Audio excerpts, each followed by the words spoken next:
성도 여러분 안녕하십니까? 오늘의 말씀은 민수기 26장 52절에서 65절 말씀입니다. 오늘의 말씀은 크게 세 부분으로 나누어져 있습니다. 52절에서 56절 말씀에서는 하나님께서 모세에게 이스라엘 백성들에게 땅을 어떻게 분배해야 하는지 구체적으로 말씀을 해주십니다. 그리고 57절에서 62절 말씀에서는 레위 지파의 족보와 그들은 왜 땅을 분배받지 않는지에 대한 설명이 나옵니다.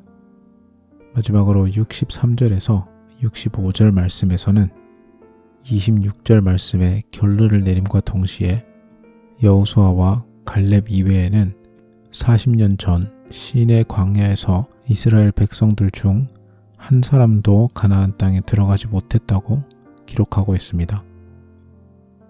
오늘 말씀 53절 말씀을 보면 하나님께서는 사람의 명수대로 땅을 나누어 주어야 한다고 말씀하십니다. 그리고 55절 말씀에는 땅을 제비뽑기로 나누어야 한다고 또 말씀하십니다. 52절에서 56절 사이의 문맥을 보면 땅의 크기는 각 지파와 각 종족의 인원에 맞추어서 땅의 크기가 정해집니다. 저희가 생각했을 때도 합리적인 선택인 것입니다. 당연히 사람이 많으면 땅이 많이 필요하겠죠. 하지만 각 지파와 종족의 위치는 제비를 뽑아 정해집니다. 56절 말씀에 다소를 막론하고 그들의 기업을 제비 뽑아 나눌지니라 라고 되어 있습니다. 지파가 인원이 많고 정치적 영향력이 많아서 땅도 많이 가져가고 심지어 자기가 원하는 위치에 먼저 자리 잡을 수 있는 것을 예방하기 위해서 정하신 것입니다. 최소한 각 지파의 땅의 위치는 하나님께서 직접 정하시는 것입니다. 성경 말씀에 제비뽑기가 종종 나옵니다. 요나서에서 배가 폭풍우에 몰아쳤을 때 누가 잘못했는지를 판결하기 위해서 제비를 뽑아 요나가 걸렸습니다. 그리고 사도행전 말씀에 가롯 유다의 자리를 대신할 12번째 사도를 뽑을 때에도 역시 제비로 뽑았습니다. 이처럼 제비를 뽑는 것은 오늘날처럼 운명에 맡긴다라기보다는 이스라엘 백성들에게는 많은 경우에 하나님에게 맡긴다는 것을 몸소 실천하는 거였습니다. 오늘 말씀에 인원수대로 땅의 크기를 정하는 것처럼 하나님께서 우리에게 주신 지혜, 논리, 그리고 경험 등을 통해서 우리의 삶을 살아가기를 원하십니다. 하지만 생각보다 많은 경우에 하나님께서는 우리가 이해할 수 없더라도 우리의 상식에 조금 맞지 않더라도 계산이 맞아떨어지지 않아도 우리가 믿음으로 살기를 원하십니다. 나 자신을 믿는 것이 아닌, 나 자신의 계산을 믿는 것이 아닌 하나님께서 일하실 것을 믿는 믿음으로 살아가기를 원하십니다. 하지만 또 기억해야 할 것은 이스라엘 백성들이 인원수대로 땅을 나누는 것조차 하나님께서 지시하신 것입니다. 그들의 삶 속에서 크고 작은 모든 일 가운데 하나님께서 간섭하고 계신 것입니다. 우리의 삶 속에서는 하나님께서 얼마나 많은 간섭을 하고 계시나요? 때로는 우리가 이해할 수 있는 방향으로, 우리가 받아들일 수 있는 방법으로 하나님께서 역사하실 때도 있을 것입니다. 하지만 또 반면에 우리가 이해하지 못하는 방법으로도 하나님께서 일하실 수도 있습니다. 그때가 왔을 때 우리가 믿음으로 순종할 수 있는 준비가 되어 있어야 합니다. 57절에서 62절 말씀에는 레위 지파의 족보에 대한 소개가 나옵니다. 그리고 마지막 62절에 그들 중 남자가 24,000명이었음에도 불구하고 레위 지파는 땅을 하나도 분배받지 못한다는 하나님의 말씀이 나옵니다.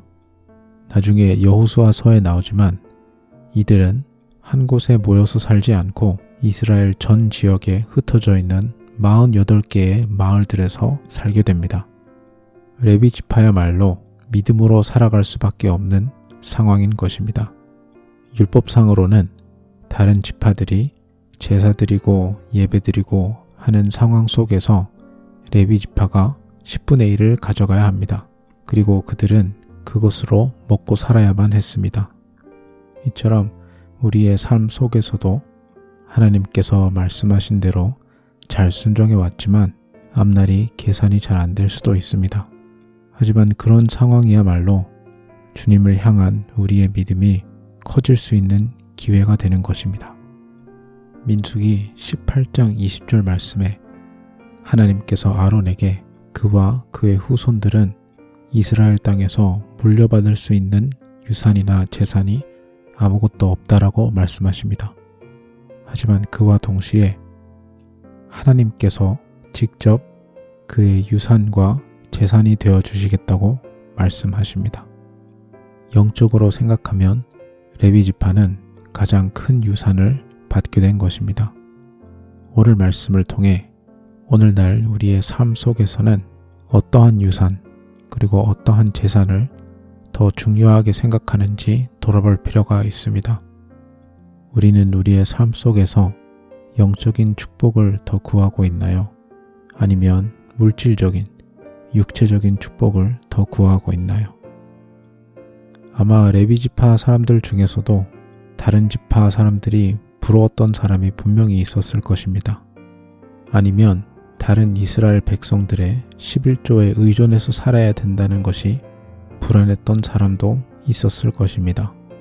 심지어 사사기를 읽어보면 이스라엘 백성들이 하나님과의 약속을 어기고 자기 마음대로 제사를 드리고 다른 우상들을 섬기고 하다 보니 상황이 많이 힘들어진 레위 지파 사람들에 대한 내용 또한 나오고 있습니다.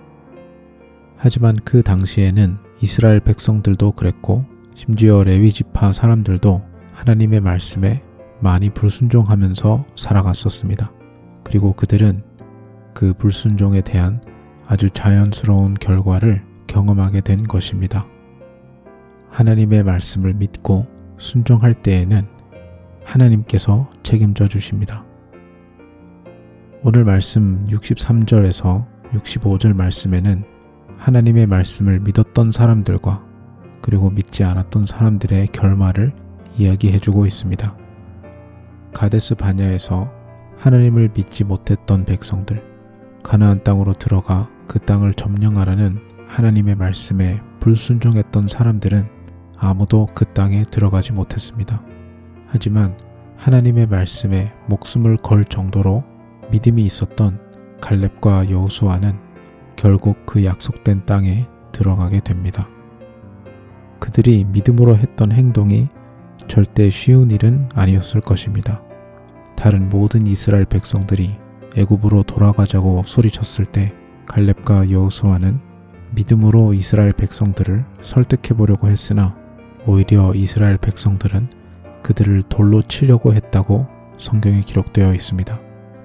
그리고 그들도 이스라엘 백성들의 불순종 때문에 40년 동안 같이 광야에서 헤매야 했습니다. 하지만 그 모든 것을 이겨낸 갈렙과 여호수아는 끝내 하나님의 약속의 땅에 들어갈 뿐만 아니라 그들이 얼마나 믿음으로 살았는지 성경 말씀에 기록이 되었습니다. 오늘날 저와 여러분도 때로는 하나님께서 우리가 이해하지 못하는 방법으로 역사를 하실지라도 그 신실하신 하나님께서 우리를 책임져 주시리라 믿고 오늘 말씀에 갈렙과 여호수아처럼 믿음으로 살아가며 순종하는 저와 여러분이 되시기를 간절히 소망합니다. 기도하겠습니다. 하나님 아버지, 우리는 우리가 이해하고 계산이 되고 눈으로 직접 볼 수 있는 것들만 믿으려고 하는 경향이 있습니다. 때로는 우리가 이해 못하는 방법으로 주님께서 역사하실지라도 갈렙과 여호수아처럼 끝까지 믿음으로 순종하며 살아갈 수 있는 우리 모두가 될 수 있도록 주님 인도하여 주시옵소서. 감사드리며 예수님 이름으로 기도드립니다. 아멘.